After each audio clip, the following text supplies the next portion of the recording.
J'avais vraiment ce sentiment que le cancer était en train de me voler complètement ma grossesse. Alors, lorsque j'ai été diagnostiquée du cancer du sein, ça faisait donc 6 mois que j'étais dans cette dynamique-là de vie où tout le monde prenait des nouvelles de mon bébé, savoir quel était le sexe, si on avait trouvé le prénom, c'était que des choses positives. Et d'un coup, comme ça, on m'annonce ce cancer et on a l'impression que c'est ça qui passe en fait au premier plan et que ma grossesse, elle passe au second. C'était comme si mon nouveau bébé, entre guillemets, c'était devenu le cancer. Même si ça partait d'une bonne intention, je sais que toutes les personnes qui prenaient de mes nouvelles par rapport justement à mes traitements et au cancer, c'était parce qu'ils avaient envie de m'épauler et de prendre soin de moi.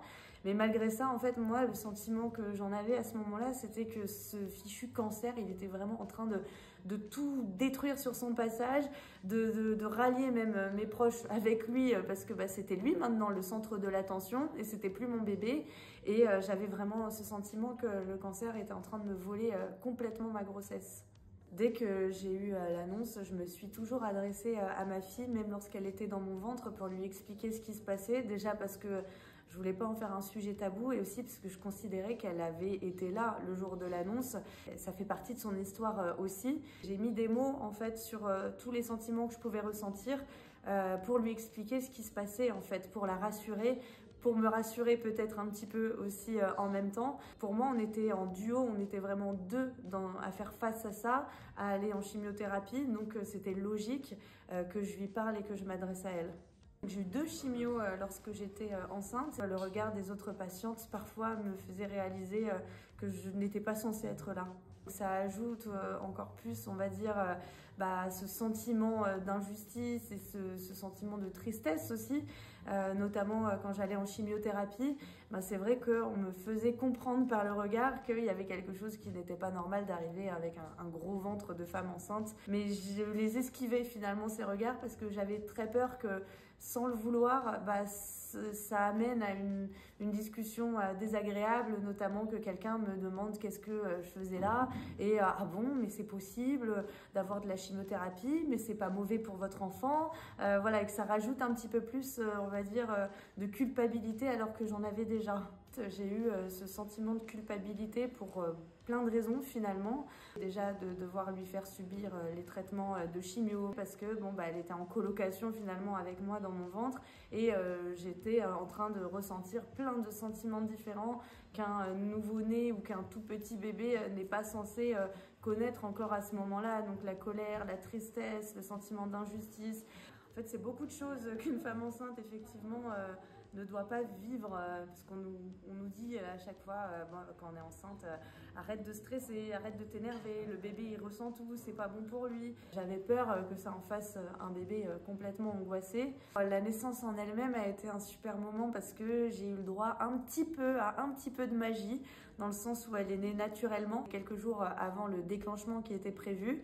Mais c'est vrai que très rapidement, malheureusement, le cancer a repris le dessus. La toute première fois où j'ai laissé mon bébé, c'était pour partir en chimiothérapie, alors que j'aurais préféré, je sais pas, aller faire du shopping peut-être pour la première fois où on laisse son enfant. Normalement, c'est pour une autre raison que celle-là.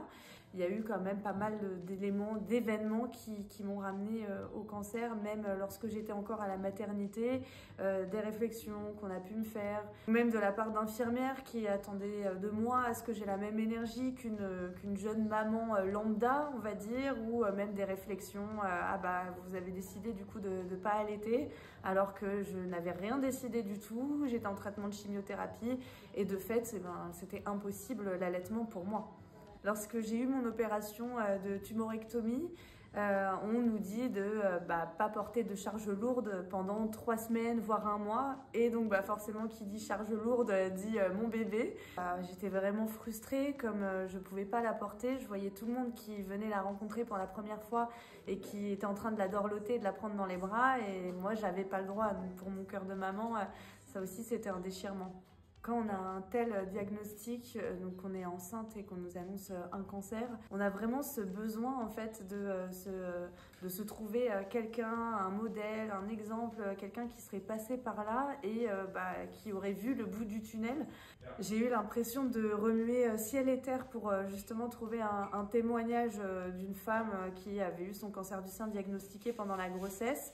Et en fait, par les associations et par notamment aussi une marque qui s'appelle Les Frangines, qui propose des prothèses capillaires, on a pu me donner le contact d'une fille qui s'appelle Justine et à qui il était arrivé la même chose et qui m'a beaucoup rassurée. On a longuement échangé et elle me parlait de sa petite fille justement qui était un bébé warrior et ça m'a donné beaucoup d'espoir.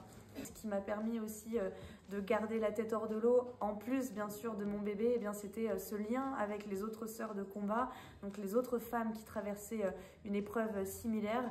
Et ça m'a vraiment permis aussi de tenir et de voir le bout du tunnel et un petit peu de lumière. Aujourd'hui, je vais bien. J'ai eu ma dernière chimio il y a 3 mois maintenant, donc le plus gros est passé, même si bien sûr il y aura toujours, je pense, cette peur de la récidive, donc ce petit nuage gris comme une épée de Damoclès qui flotte au-dessus de la tête. Mais voilà, je me dis que je tiens le bon bout. Et preuve qu'il n'y a eu aucun souci finalement avec la chimiothérapie et que la barrière placentaire était là pour protéger mon bébé, c'est que Léna Rose est née avec plus de cheveux que moi.